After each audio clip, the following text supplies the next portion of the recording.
Hey, Mark, how are you? Hey, Dr. K, how's it going? Good. So sorry we lost the video last time. We were doing the recording, uh, but I have my notes, and I want to go over my notes with you to see we're on the same page. And then I have the follow-up questionnaire form with all the questions for this appointment added in there. Okay. That good? Yep. Okay.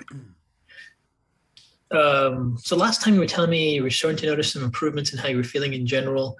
You noticed this relationship between how sleep, if you had a good sleep day, then you would have a good GI day. There was an association between your sleep, quality of your sleep, and how your gastrointestinal function was that day. And then you also told me that you noticed that when you went into a 19-hour fast and when your serum ketones were above 1, that's when you had the best cognitive function. So you found that relationship between higher ketone levels and higher times of fasting. And you also told me that the need for cannabis was changing as you were exercising more, and as you were exercising, you were getting better sleep, and you had that relationship develop. And then we ended up with basically going over. I said, can go ahead and try to continue with the 19 to 20 hour time restricted feeding. Look at your cognitive function, see if you see any relationships, and then pay particular attention to your blood sugar response after you've been fasting so long when you eat your first meal, so you don't get a spike. Maybe slowly eat, add in some food into your diet. For fiber foods would be best to avoid that insulin spike after long periods of fasting. And then we also said, identify peak functional ketone levels for you. If you can look at your ketone levels, MCT intake, figure out what the best ketone levels are. And then the future goal of management is the goal would be to have extended periods of ideal sleep and exercise. That's sort of the biggest factors that were starting to impact your gut function and your overall cognitive function. Is that correct? Yes. Yeah. Okay. Yeah, So Mark, before I get into the form with the questions and the review of everything, just give me a general idea. How are you doing? I'm doing pretty good. I will say that this past month, I don't think that I had been able to cover as well on some, like the diet. I came off a little bit, although I feel like I progressed with the HIIT training and working out more. So just kind of tracking, where I'm able to like keep compliance and then other areas where I need work. But yeah, I've been feeling fairly improved, like feeling that improvement in cognition. Was working on sleep. Like when I do sleep, I definitely notice that same correlation. Um, yeah, in terms of exercise, I feel like it definitely helps a lot. Like I've been pushing towards that point of, where you can feel that sort of BDNF, cue, getting used to that and seeing what exercise will like allow me to get to there.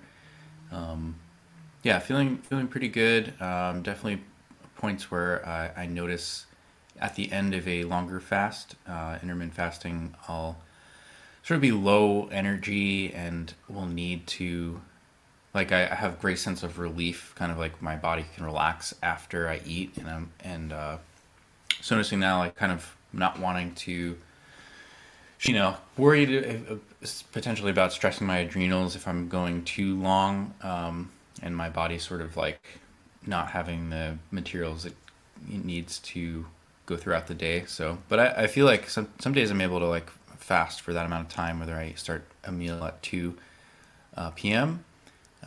Ish, and around then, I'm fairly good at getting my first, and then that I may feel like my body just sort of relaxes. So it's definitely pushing the edge on the intermittent fasting, but I can handle a certain amount of it. So, clinically, just to give you like a perspective, because I need your input on it too as you working through a case. Once you find something that makes a difference, you keep pushing on it.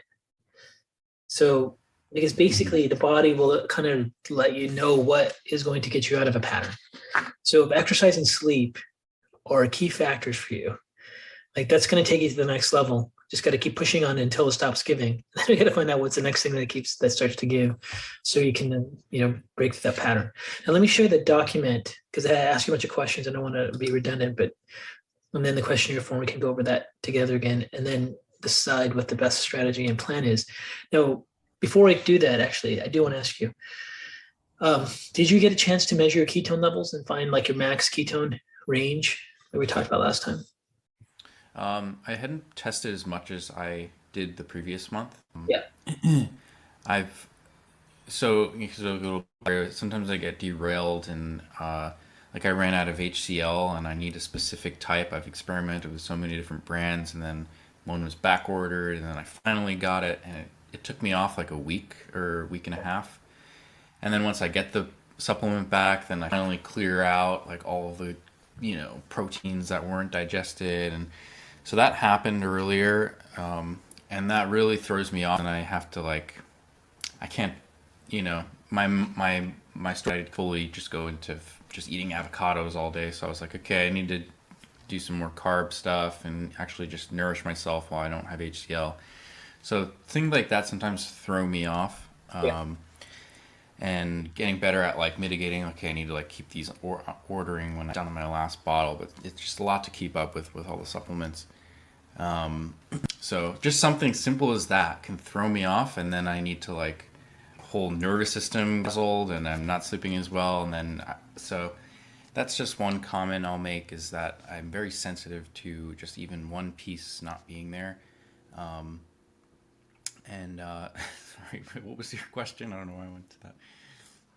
I was asking you if you had identified a peak ketone phase, and then you were saying you weren't Right. as well, and then you started to get into how the HCl thing threw you off and kind of impacted your ability to test as often.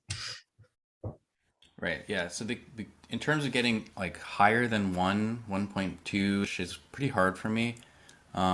I find the ketone salts just really hard to, I don't know, it just doesn't taste very good.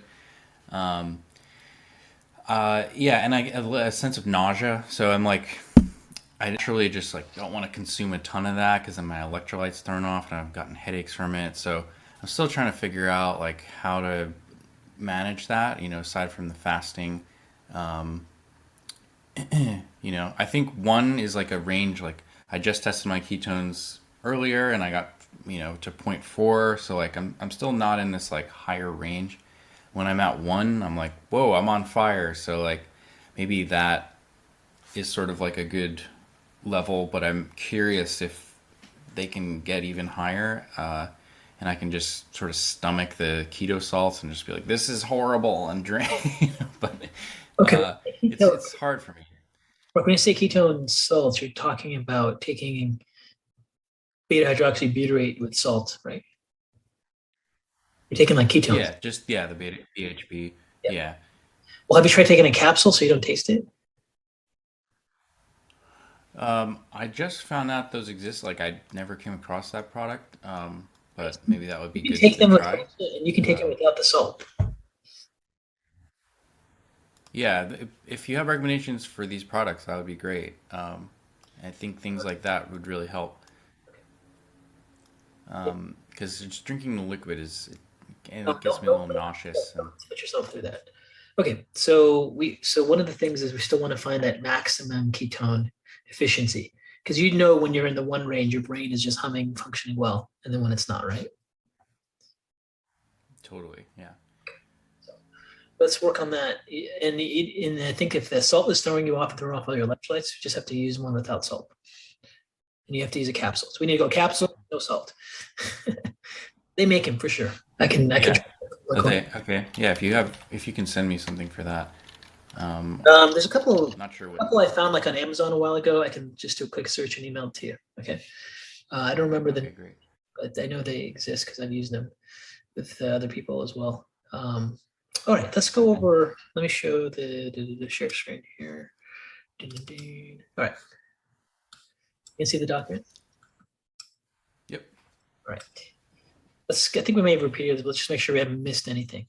The reason I have you fill this out, I know it's a pain in the butt. It just makes sure that we don't miss anything. And sometimes even for me, when I get to read it, it's different than you may have said it, but I was already thinking about something. I didn't get to have it clear. So I need this Hmm. more than you need it. It helps me make sure I don't Hmm. overlook anything. Essentially, last point, which parts of your treatment protocols have you followed? Keto diet, intermittent fasting, working out, writing, left-hand exercises, trying to get better with sleep. Great.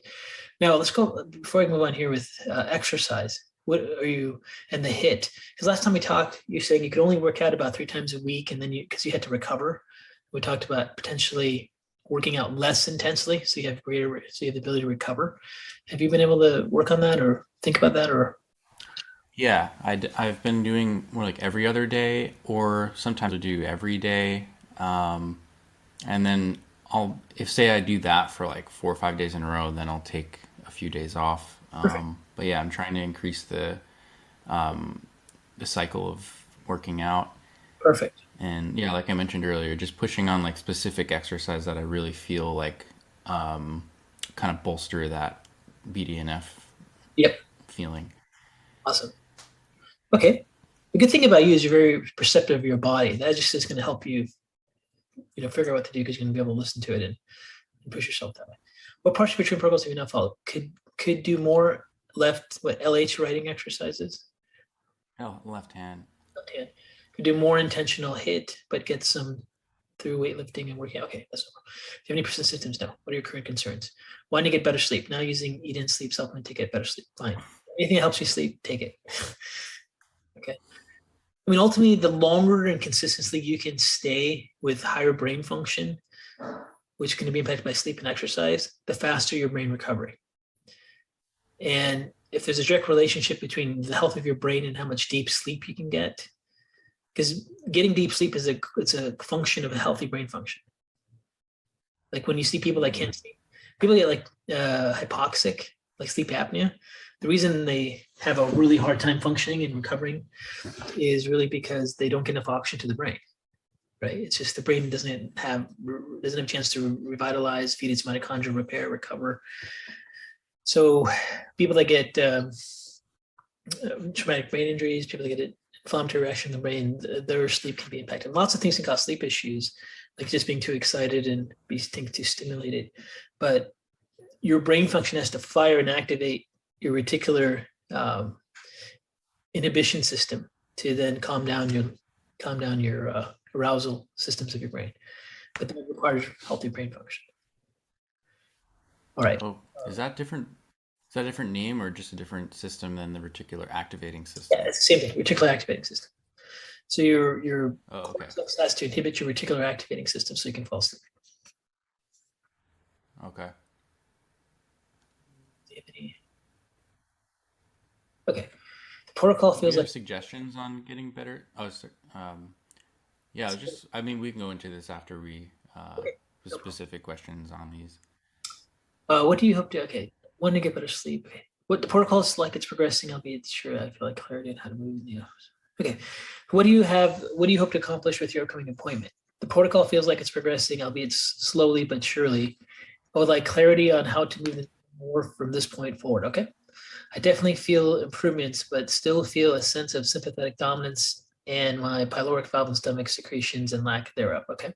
Is there anything else you'd like to recommend to know? Knowing we are brain focused, I'd like to make sure that we don't isolate too much, knowing the gut factors can also impact brain function. Yep. Neurotransmitter. Sure. All right. Before I go on, and then quickly just looking at the questionnaire form, just some frontal symptoms here, but these look pretty good. These symptoms look much better. Like your frontal symptoms, which is zeros and ones, indicational two. That's really good. And then let's look at your autonomic symptoms down here.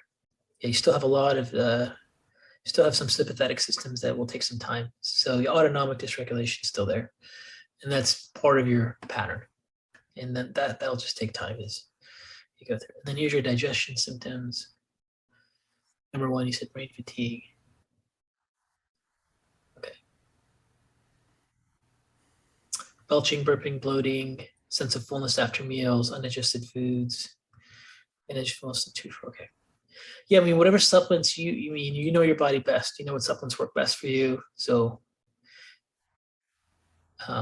that's going to have an impact on your brain for sure. I know we're brain focused, but I know there's an impact between the gut and the brain that is important. But to be honest, you're the biggest expert on what is going to fix your gut because you've gone through everything that works for you. Yeah, in a way, I think there's, yeah, I'm sort of at a point I haven't focused on gut stuff in a while because we've been focusing on brain, Yeah. and just considering like, I wonder if my brain has less of an ability to calm down because it doesn't have that sort of like signal from the gut in terms of, because I think last time I did a gut test, there was like less microbiota available, and so you don't really. It's hard to say, but like I'm always curious. I just listened to a podcast on like gut brain axis stuff, and it just kind of stimulated that thought of LPS and things like that are either causing negative impacts for the brain, or if there are positive kind of like neurotransmitters that can help calm the brain down, like GABA producing bacteria and things like that. Right. But yeah, it's a two-way street. It's definitely something that I have focused on a lot, and now we're focusing on the brain, and I'm sort of like curious if there's a way to Yeah. integrate. We're not focusing on the brain to ignore the gut. Remember, the discussion was whatever gut things are working for you, you need to continue on. So if you have a form of HCl that works for you, you need to continue on. Like ultimately, when it comes to the gut, there's only so many mechanisms you can approach nutraceutically. One of them would be taking enzymes, right? And you figured out what enzymes work for you. Another one of them would be Mhm. you you have a diet that impacts your gut, and it's not like it's just you're already gluten free, right? You're dairy free. You're an anti-inflammatory diet. Um, Another part would be do you take a probiotic? Well, probiotics are going to be hit and miss, like all throughout your history. Some work, some get you bloated, some don't work, and your gut changes over time. So if you want to add probiotics, it'll just really literally be trial and error, right? So there's nothing from your symptoms for your history would go, oh, you would definitely take this lactobacillus strain because that's the one that correlates with your symptoms because we don't know. And all the study they did on the Human Genome Project so far shows like these bacteria, these probiotics, all have different effects depending on what other probiotic species are there, and that changes over time. So if you want to play around with probiotics because you feel like instinctively that's what you want to do, go for it. But it's just going to be, I'm either going to randomly guess for you or you're going to randomly guess. There isn't like a magic strain that I think will help. Yeah. The short chain fatty acids are always a good idea if you want to take those. You've taken, isn't that in your protocol? I think I have you taken Enterovite. Look it up. Taking that. I do have a little bit of that, and I was taking some or like butyrate, sodium butyrate or Yeah, something. that's fine. But yeah, I don't have. I'm not taking. Yeah. There's also two parts to Mike here too. So Mark, when I worked you up, to be honest with you, I'm like seeing a gut centric model as a part of me saying just disconnect for a little bit. Let's go down this journey. And part of that is because I got to get you on board. like, let's see what happens when we just support your brain and just forget the gut for a second without trying new strategies there. And doesn't mean, and that may come across that way, but your gut support and ongoing whatever you need to digest your foods and support your motility is all important. Yeah. So Okay. the most So then important, I'll just take that the in my most own important hands someone in can terms be. of what I think makes sense. Yeah. Add it in whatever makes sense to you. Like when you read your history, there's no doubt you have become an expert in treating your gut. There isn't a field of the nutraceutical more the world that you have missed. Um, so I think for the gut part, go with what you want to do. Just let me know what you're doing. Obviously, you know what controls your bloating, digestion, helps your enzyme production, and so forth. You know what a lot of practitioners do is that like, they have their favorites, and then they think since they work, and most practitioners have their favorites because they like taking that one, and they just think, well, I like that one, works for me, so this is the best one. And it's like, Yeah. really? It's a biased point of view. So Yeah. I don't want to do that. Okay. So I definitely think you should continue taking the butyrate if you're taking anything for your gut. And the reason why is because there are really clear studies that show butyrate short chain fatty acids have a direct impact on brain inflammation um, and microglial dampening and modulation. And it's critical. And when you look at all the studies, like look at all the studies of inflammation and what happens in the brain, everything gets mitigated by all the LPS end products that cause inflammation and dysfunction from unhealthy gut bacteria get mitigated with the amount of short chain fatty acids the person has. So they have like, it's like the most powerful anti-inflammatory gut metabolite product. So Okay. if you want to push anything on your gut more, I would take the butyrate, making sure you don't take enough where you get bloating and distension or something. Okay, and does phosphatidylcholine fall into that category as Um, well, or no? Is it different? it's totally different. Okay, that's more for brain or like the cellular phospholipid Yep. bilayer, just the whole body's kind of lipid makeup. Yep. You can absolutely add phosphatidylcholine to your protocol if you feel you want to go there. Do you want to, Okay. you been adding it in or have you tried it? Yeah, I have it. I've taken a pause on it. Just curious on. Yeah, I guess that's on an SCFA. So maybe it would be focusing on more brain fat nourishment, things like that. I don't notice too much of effect from it, but I can take it if you think that would be beneficial. No, I personally have a hard time with phosphatidylcholine a lot because it's really expensive, and the punch it gives me clinically that I've used is not that great. So it's just like a cost benefit issue. If the cost was lower, I'd probably use it more often. And Sure. as long as you're getting a diverse source of fatty acids from like olive oil, fish, flaxseed, borage, you're covering your essential fatty acid basics. But you can certainly add phosphatidylcholine to your protocol. It should. Okay. Yeah. Probably with keto, you're probably getting if you're eating good fats, you're kind of getting in There's, stuff that will nourish that anyways. yeah. If there's anything that I think is going to really push you to the next level, because that's what you're talking about, is how we get you to sleep and how do we optimize your exercise effect. Hmm. Okay. Yeah, they definitely play out. Like, I'm not going to get sleep. I can't really get a good workout in. I'm not going to go work out and push myself that day. So Right. if I do have a bad sleep day, then it kind of affects the protocol in actually carrying out the other points. So Okay. So right. yeah, I feel like this. Yeah, if I can get sleep dialed in, then the workouts can come for sure. Right.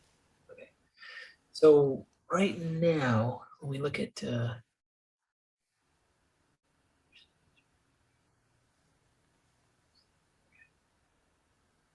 you said you're taking Eden sleep supplement. What's in that? Do you know?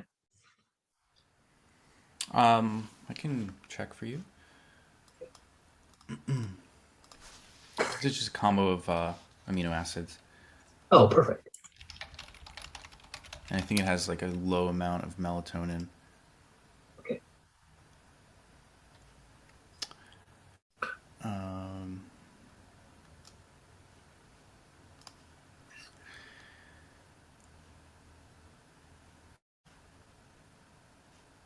oh, here it is. It's magnesium, glycinate, taurine, glycine, L-theanine, and melatonin. Okay. That's fine. That helps you. So there's a couple things you can do for sleep. The things you're taking there are definitely things that are commonly used to help with sleep intracerebrally. There's a product that I like to use. It's very strong. It has emulsified valerian root extract in there, which means you get massive, really quick absorption.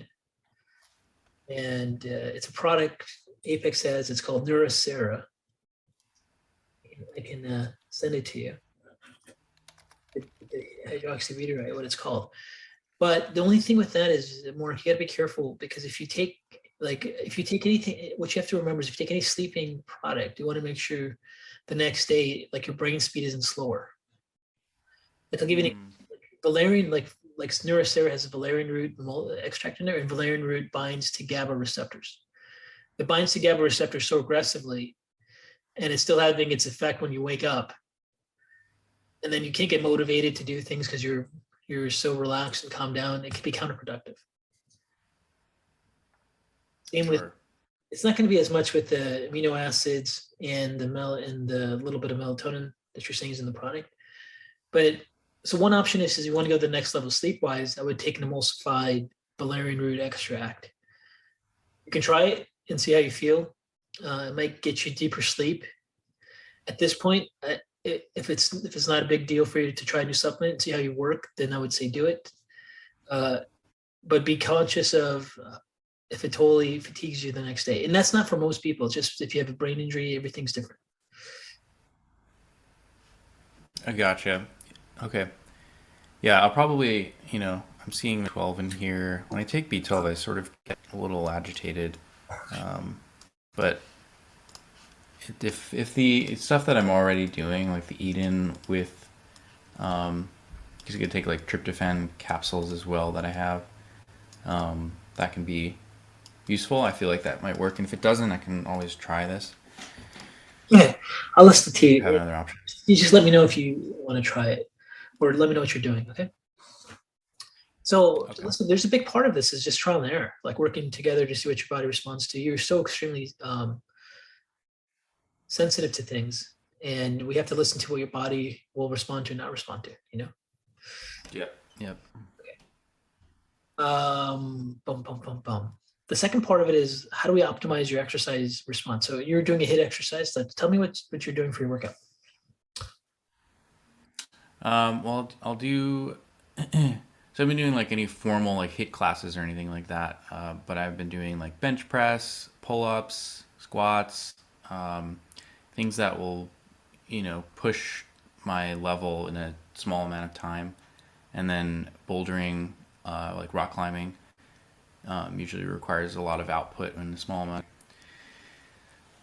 Yeah, those are the main things, and then I'm adding in like other exercises like cables, abductors, things like that.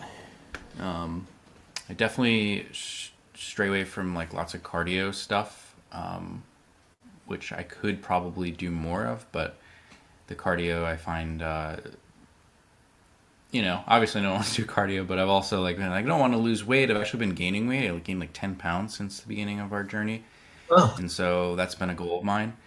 I'm up to 160 now. I started at 149 or something. And so it's good for me to like feel like, okay, I'm like putting on a little bit of weight, and that's one reason I don't go too hard on cardio. But yeah, I know that you can get that hit effect without doing a cardio intensive. More of like just producing lactate is that, in my understanding, correct? not so much the lactate for you. It's more of like just fatiguing your frontal lobe and motor system. Yeah, I guess. Well, in my understanding of how it works is like when you're producing lactates, like mitigate when you're doing the hit training, like lactates produced to mitigate the acidosis that's happening in the muscle, and that somehow upregulates BDNF in the brain. So Oh, when I you feel see. that soreness, Oh, yeah. that's creating the brain sort of upregulation. Like, oh, I'm feeling sore, and like this is a great time to like breathe and like bring that into the brain to upregulate BDNF. I could be off on that. It was from Andrew Huberman's podcast. To be honest with you, Mark, I don't know. I don't know if lactate is what triggers the BDNF release. Yeah, uh, apparently that's what he was saying. But I just kind of equated that to whenever I feel sore, okay, like and sort of I get that lightheadedness after like, well, I just did like 12 pull-ups. This is intense. I need to like sit down for a second, just like feel and like feeling that lightheaded and like intensity. Then I'm like, okay, this is the feeling that I feel like is upregulating BDNF. right. Um, Okay. that's just my theory. I think in terms of what I've researched. Probably right. I just don't know. I don't know about that lactate connection. But whatever you're feeling that's making you feel like your brain's lit up is the best thing to do. Okay. Okay. So besides BDNF, there's also neuronal nitric oxide and endothelial nitric oxide that have an impact on recovery. So if you want to increase, like if you want to amplify the effects of exercise, because ultimately right now we're trying to push on sleep and we're trying to push on exercise, right? And then just keep you as consistent as possible. And then if we can push on sleep and push on exercise, you can keep your brain healthier and healthier. And the more healthier sleep you have, the better your GI function is, then we're on the right path. Okay. Yep. One of the things you can do to activate endothelial and neuronal nitric oxide synthase is to take stimulators. And the most powerful one is vinpocetine. Oh, okay. So vinpocetine activates neural nitric oxide synthase and endothelial nitric oxide synthase. And there's a product called Nitric Balance that Apex has that's a liquid vinpocetine product. The reason liquid is best is because you can take it right before your workout. Oh, wow. So you basically take it directly before your workout. And when you exercise and your heart rate goes up, the shearing stress against your blood vessels is going to activate endothelial nitric oxide synthase. So Okay. using a nitric oxide synthase stimulator like vinpocetine right before you work out may have added benefits to your when we're trying to push on exercise. So with this nitric balance product, vinpocetine, by the way, is really, really bitter. Really bitter. And the way they counteract that is they use mint. So like a really strong mint liquid supplement. So I'm not sure how sensitive you are to bitter and It could be okay. Good try. So basically you take anywhere between 2 to 4 tablespoons. What you'll notice, Mark, is there's a maximum dosage of an effect. So you might try like 1 tablespoon and then work out and notice, maybe you didn't notice anything. You try 2 tablespoons, and you notice a difference. And the difference you'll notice is just sustained endurance. You notice your endurance will be different. And then you take take 3 tablespoons of endorphin, then 2. So then your dosage would be 2. So I think that would be a good way to keep pushing the exercise part of it. Ketosis, you figured. So the strategy right now is to get you. Okay. So as far as getting to your max ketone level, we're going to have you take a beta hydroxybutyrate product without any sodium in there, so it doesn't throw off your electrolytes. And you're going to experiment with that dose, and also please measure your ketone levels more frequently to see when you can identify your max ketone level. That's what we need to establish. Okay? Because if you're just taking ketone without the sodium salts, then you may be able to continue to provide more fuel to your brain. And remember, ketones also have an anti-inflammatory effect. Okay? Healthier brain function, healthier brain endurance, the better sleep you'll get. Go ahead.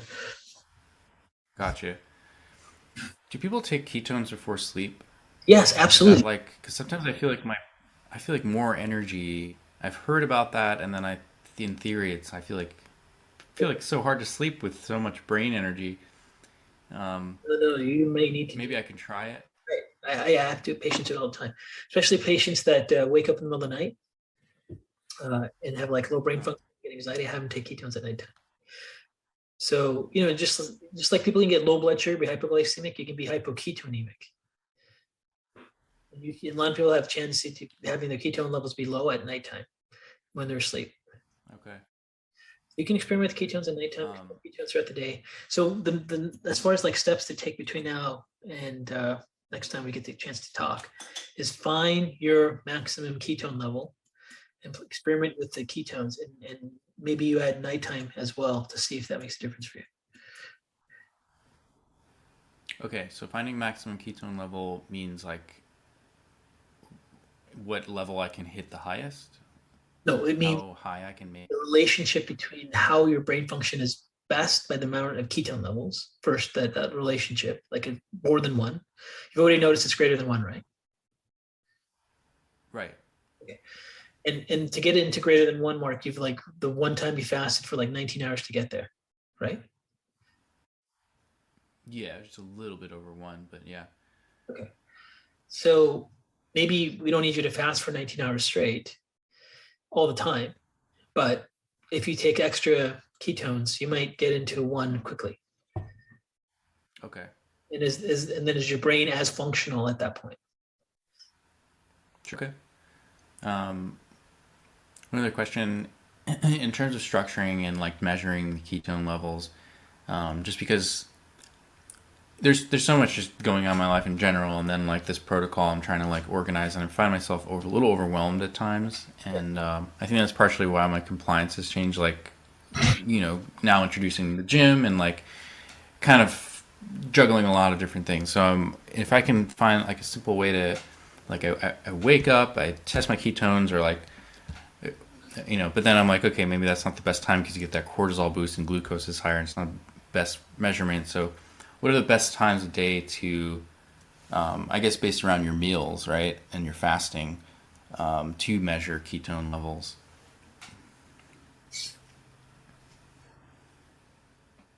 So your ketone levels are like, there's a couple things you need to know. If you eat a meal, your ketone levels are going to go up. If you take exogenous ketones, they're going to go up. If you work out, your ketone levels are going to drop because you're going to burn them off.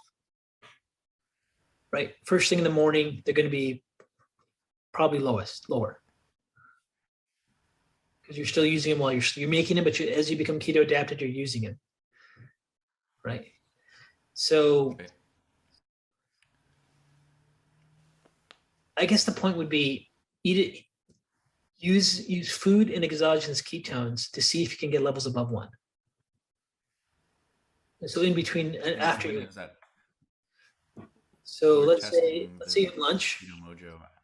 Yeah. So you have lunch, you have a ketone meal. Um, you might in the beginning want to just test your ketone levels after your meal and see where they are, and then add some beta hydroxybutyrate to see if you can get them higher. And if you can get them higher, Okay. then that's then to play with the dose. And then you might want to just see, like, if you wake up in the morning and your ketone levels are a certain baseline, if you just take some beta hydroxybutyrate, how much you respond. Okay. And then whatever we can do to keep you consistently at that level is the goal. You might take some in the morning when you wake up. You might take some at after your meal. You might have to take some right after your meal, but like a 4. And yeah, also okay. So and then also in terms of testing the with the Keto Mojo, like so that just whenever I feel like okay, maybe at 1 hour after a meal or before a meal. But let's just do Um, this. Let's map out morning ketone. Okay. so wake like within an hour of waking, taking those levels. Yeah, when you wake up, whenever wake up, go to the bathroom, do whatever you need to do. Take ketone levels. Okay. I'll write it down too. So just say Yeah, I'm morning. just finding like the structure helps me because I Okay, let's say morning so much to think first about. hour. First hour. Let's say first 30 minutes. And then let's say between breakfast and then between lunch and dinner. And then do before bed. Or bedtime. Like an hour before bedtime. Like we might find relationships like your ketone levels, the days they're low before bedtime, you're not sleeping well. Days your ketone Mm, levels are higher, you're sleeping deeper. hmm. And if you wake up in the morning and your ketone levels are really, really low and you take ketones, you immediately feel better. Right? Or your Okay. levels definitely drop between breakfast and lunch. You may have to increase some ketones there. Okay. Okay. So, Great. That so helps. I can first definitely do hour, that. yeah, first 30 minutes in the morning between lunch and breakfast, and an hour before bed. So if you can journal those for me, so we can keep it as part of your ketone measurements and how you're feeling and functioning, that'd be great.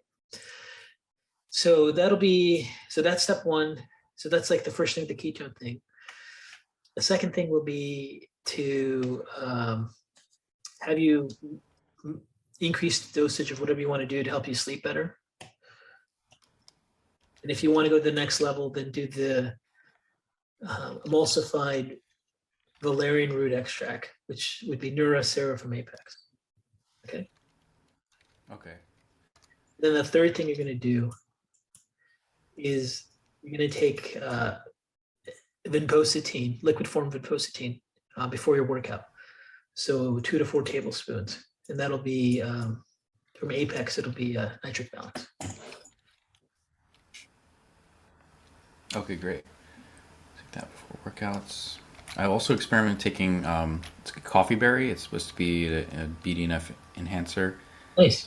before workouts sometimes, or PQQ, it's a mitochondrial biogenesis enhancer. Yep. It's great. Does beta hydroxybutyrate? So we're talking about SCFAs and butyrate. Does that have a similar correlation? Like, is it gut soothing as well? No, like beta hydroxybutyrate is different than just the short chain fatty acid butyrate. They're different structure, different molecule. But butyrate from the gut can also be used by mitochondria. It's like a medium chain because it's a short chain fatty acid. It's actually more efficient. Okay. So the BHB is fueling mitochondria. Yeah, the BHB is going to fuel mitochondria. Okay, gotcha. Okay. Do you have any other questions, Mark? I have a few others. Whenever, yeah. Do you want to do questions Yeah, now, let's or go are through. we still? Okay. Um, I guess we did talk deep, and a lot of these things are connected. I'm wondering if you have any other strategies that can, finding like the sympathetic dominance theme, like what can get me or into parasympathetic more often. I find, yeah, the things that throw me off is not getting like good sleep, so that's kind of like an obvious one. But yeah, are there any things that do you find like, okay, this is really helpful to get more into parasympathetic, or like have that as more regular baseline? Or is that just kind of like the way that my neurology is right now? And yeah, what kind of comments do you have on that? Well, I'll be honest with you. I'm not thinking as much about as you're suffering as I am thinking about your diagnosis, which means I want to see what things change when your brain function continues to get healthier. I'm not just thinking, Mark's miserable right now. How do we get parasympathetic up? I'm not thinking that way. So I'm just being honest with you. And that's No, I'm not comparing like no, no, no, emotionality to parasympathetic. I mean, that's sort no, no, of no. I'm just saying, indicative of many, yeah, yeah, biological process of not of agitation might be different from um, just sort of like even like low blood sugar or twitching or like some sense of like you know but finding that when the sleep is impacted, then I'm not getting better digestion. When I have better sleep, and I'm like, we give HRV as like a metric for that as well. And my Aura ring shows that I'm usually around a 45 in a certain metric, which is kind of low for like I've found like other people sharing their Aura ring HRV scores, and I'm like doing the heart math from time to time to kind of like gauge my HRV. I'm noticing like I have like lower parasympathetic activity, so I'm just like more activated all the time. So yeah, I'm just curious if because things like before bed, like putting my legs up the wall can help like get the blood into the heart and the brain and like yeah, lower heart rate, like other kind of tactics or strategies that it might be able to help. yeah. Okay. Well, first of all, um, exercise itself is going to get you sympathetic while you're exercising and keep you parasympathetic for hours and hours afterwards. So that's the effect of exercise. Exercise in the active phase is going to increase your free radicals and your sympathetics. And then once you finish exercising, your parasympathetics and antioxidant production levels turn on for hours and hours and hours. Okay. So that is like probably one of the most significant ones. And good quality sleep is for sure the second one. So those two things are going to have an impact there. When you look at all the stuff that impacts parasympathetics, like cranial manipulation, massage, those things help parasympathetics. Wouldn't hurt you to get some body work done every now and then, once a week, to have someone just work on your body. Gently light touches, cranial sacral tugging, any of those things, whatever you find is most enjoyable to you, can get you into parasympathetic mode. Deep breathing, which you already do meditation, deep breathing, right? Yeah. Those things can help you in parasympathetic Yeah, I mode. kind of know like the main like baseline stuff. And yeah, I guess Playing if you music, had any playing music that's sort of repetitive and especially under 60 beats per minute will get you into parasympathetic activity, which you already do. You already do a lot of things that get you parasympathetic. Then there's like devices people use, like the ear stimulators and the vagal stimulators and all those things. I don't know how reliable those things are, but I think if you play music like you are regularly, keeping that beat, especially under 60 beats per hour and repetitive, that'll fire your parasympathetics, deep breathing, getting exercise in. Those are all going to have those effects. I don't see any game changer that I'm aware of for that. Maybe when maybe when Okay. maybe when we post, some of the members and the clinicians will give us some comments, because I'm always looking at Yeah. the comments, like your case is being shared. We always look for comments to see if there's any feedback. So far there hasn't been any feedback to give us any help, but Yeah. maybe now that we My brought it mom's up, taking yeah, the course too. yeah. So we get some feedback from there that could be useful. I'll share with you. For sure. Okay. Yeah, it seems like it kind of boils down to the, the main things: exercise, sleep, Yep, and, yep. The thing is with this mainly master's are going to be program, the biggest hitters. this clinical mastership program that you're helping us with, uh, all the practitioners see real cases and grow, is two-sided. One side is that helps them. The other side is we need some reciprocal feedback from them for each case. But I think it's new and Mhm. people aren't comfortable sharing it. So hopefully now that we're bringing it up together, please share. And then I can communicate with you. Yeah, and it's definitely helpful. Yep. And we have a lot of practitioners masterminding around a specific case. It helps to Yep. kind of see their perspectives as well. Any other question? Um, yeah, does protein intake affect ketones? Like if I'm taking too much protein, or Take too can much that protein. impact my level of getting there, You take too much protein, getting to a good ketone? you can't have your insulin level spike up.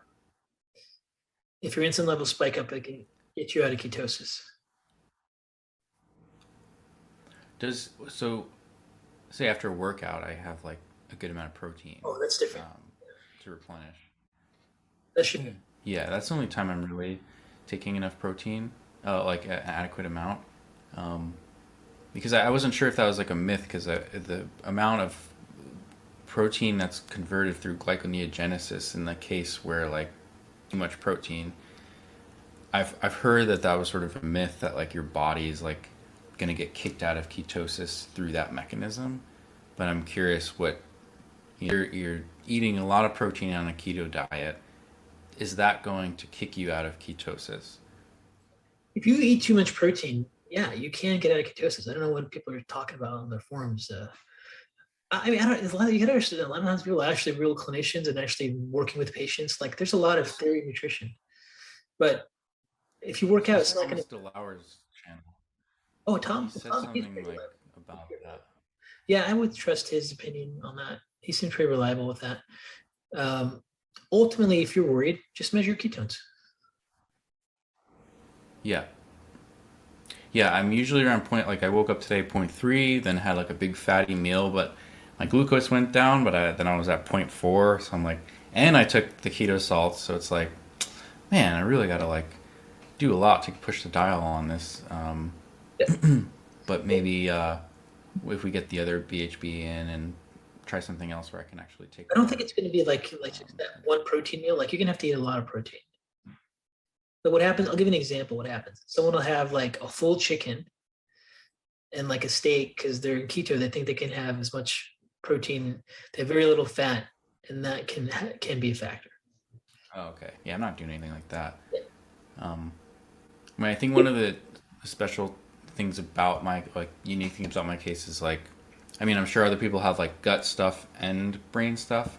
I imagine you treat a lot of people that mostly have brain stuff, but it's hard for me to intake a lot of food and to get adequate, because then I'm just taking so much. It's just like a lot of work on my GI tract. It's been this way for years. Like I'm just used to not eating a ton, and when I do, then I'm kind of sitting there like bloated and the food's stuck, and I'm like, all right, let me take another HCl and get it to go down. So it's like for me, getting more fat in, getting more food in, up my ketones is pretty high high like biologically expensive for me to like, or like taxing. But listen, Um, Mark, you're doing everything right. You're doing everything right. I think you're just a little frustrated because it's not quick. You're doing everything right. Just stay Okay. on track. Don't get the noise distract you. It's Okay. really just about consistency. But the worst scenarios be like you start to doubt things, try new things, and then you lose the consistency, and then you stop your progress. Just let the small little steps all add up. You're definitely on your way. Okay. Thanks for that. Yeah, I think I can easily kind of that happens to me. It definitely is a theme with protocols in the past. So I think, yeah, if you can, if you can just remember to keep me on track, because I can lose momentum sometimes and get frustrated. If, Mark, let me just be honest with you. I have a very good understanding of gut and functional medicine for the gut. I'm not talking about those things because I don't know what they are. I just have played this game too many times. I don't want to focus on it. sure, sure. Yeah, I get you. Just have to get you focused on. You listen. You're there. We have two signals that are screaming at us to keep pushing on. Keep pushing on those. Stay consistent. Then you look back 2 months later, 3 months later, and like it's totally different. You're a totally different person than you were back in November, just from your symptoms and how you're functioning. As I see it, would you agree or no? Hmm. Okay, Do you that's think good so or not? feedback. Yeah, I feel that way. I feel like my a bit different. Like I haven't been as like the moodiness and the irritability is definitely a clear indicator. Like finding like the brain doesn't have any pain receptors, and that's how it tells you that it's inflamed. You know. Yeah, So I was thinking about that in terms of, okay, maybe I'm not as moody. I'm able to keep my cool and like my energy is more managed, like yeah. smooth. Um, Well, things like that are huge for me. yeah. I mean, your second complaint was brain tension, fatigability, irritability, mood swings, sensitivity in general. Those have dramatically changed. Now you've started to find a relationship between your sleep and exercise impacting your gut function that day, which nothing has helped. Like you're on the path. Just stay consistent. Don't get too distracted. Uh, you're not missing something big. And even if you were, it doesn't matter. Don't let it deviate you. As long as you're making little steps, you're going to recover. And by the way, it goes faster over time. It's like the recovery gets faster as you start to get out of it. The first part is slower, and then it starts to speed up. The key thing is Okay. consistency. Just stay consistent. Okay. Got it. I'm on Okay. it. Anything else? I think that is all. I was reviewing your, I guess just to calm my sort of one thought because I was watching your neuroinflammation course and you were talking about the blood-brain barrier and how things can be a lot worse if you're in that case. I don't think that that was my case, but I wanted to check in with you according to the testing of like, um, was that an issue for any of my results? Jack, you was the Cyrix rate 20, I think. Yeah, I think it was negative or like it wasn't impacted. Yeah. I think you're right. It wasn't impacted, but also even if it was, getting in short chain fatty acids, butyrate, all that is how you heal it. So we're already at, yeah, we're already doing the thing. Okay. All right, great. Okay, so Good. So yeah, just to summarize, the key point yeah. is you're going to measure your ketone levels first thing in the morning, first 30 minutes. You're going to measure ketone levels between lunch and dinner. And you're going to measure ketone levels at night. We're going to look at it. We're going to see what those levels are and see if you can get them in that one level where you have the max function and just start to look at patterns. Second part of this is you're going to increase your current supplement with amino acids to see if you can get better sleep with that. And then if you want to go to the next level, you can add in the valerian root emulsified product. Third step is for you to take some of that vinpocetine before your workout to get a greater effect from your exercise. Those are the key steps to go in for. Sound good? Got it. Okay, Perfect. I'll send you a little summary and go from there. Okay, great. Thank you so much, Dr. K. Thanks, And Mark. you will. I wanted to ask if you think. Sometimes I feel like meeting every month is a lot because then, especially this past month, when I got like kind of sidetracked with some things. I'm Yeah, wondering if every 2 months is an option, or if you would find that like that typically what I every do is three like months. I'll tell you how I've been doing work. I usually will do once a month with a new patient until I think like we're on the right page and everything's fine, all the big things are out of the way, and then I'll start spreading it apart. And it usually happens in that 4 to 6 month window, which we're in right now. I think we're in our 5th month. We can absolutely go 2 months for the next one, and even go longer than 2 months. But the key thing is just for you to stay consistent. I think you definitely have all the principles and everything. But what I would hate is like if we went, let's say 3 months or 4 months, and then you feel like you have to do all these things for your gut now, and you stop focusing on the other stuff. Now you're back to your pattern. Then we go back and go, oh my God, we just lost 4 months because of consistency, because you want to do something different. And I was like, oh no, stay the course. So let's start with 2 months. Okay. Well, we would do that with the knowing that I'm going to follow the protocol and stay compliant. And Yeah. not get sidetracked as much as I might. I just have to not, when I used to get a lot of listening to a lot of these talks and things. Sometimes I listen to biohacking podcasts for fun, but if it's like, listening to certain things can make me like, oh, maybe this is the, so I just don't listen to anything.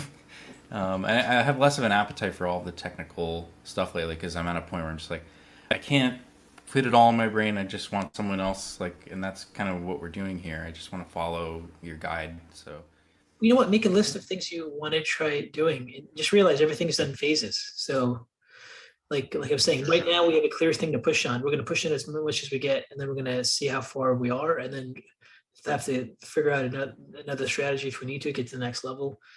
But if something's screaming to you to push on it, and you do other things, it's just clinically inefficient. So sure. We're not ignoring anything else, and everything is still at play. We can incorporate later and everything, but since we're getting some change and we're getting some improvements in function, and we see 2 signals, sleep and exercise, being a huge impactor, we want to keep pushing this until we can't get anything out. Okay. All right, great. Well, that's what we'll do. Thank you so much. Take care. Have a great day. I just want to make a video to discuss the Mark's 5-month outcome at this point. So it seems like he's doing really well. Seems like he's able to start to make some recovery in his brain. He's getting some noticeable changes in his gastrointestinal function when he's sleeping and he's exercising. These are huge factors. So whenever you see someone who's having issues that are chronic as his, and you find a way that's causing change, you have to keep pushing on it. The biggest battle that Mark's going to have is to be able to stay consistent. If he doesn't deviate, if he continues to sleep well, if he continues to get into an exercise routine, if he can continue to reduce his cannabis and just slowly, step by step, start to have brain recovery, I think his chronic gastrointestinal symptoms are going to dramatically improve, and most of his cognitive neurological symptoms are going to improve. And when you look at his history and feels like he just can't get on with his life, I think we're going to see some nice changes. So we have a follow-up with him in a couple months, and then we will get a chance to see how he's doing and how consistent he is with the protocol. If he's not consistent, the prognosis is going to be terrible. If he's consistent, we expect to see continued change. And at some point, we might see a plateau. Once we find a plateau, we got to then figure out what's the next step. So we'll just have to see, but that's the key things I wanted to share with you on his 5-month follow-up.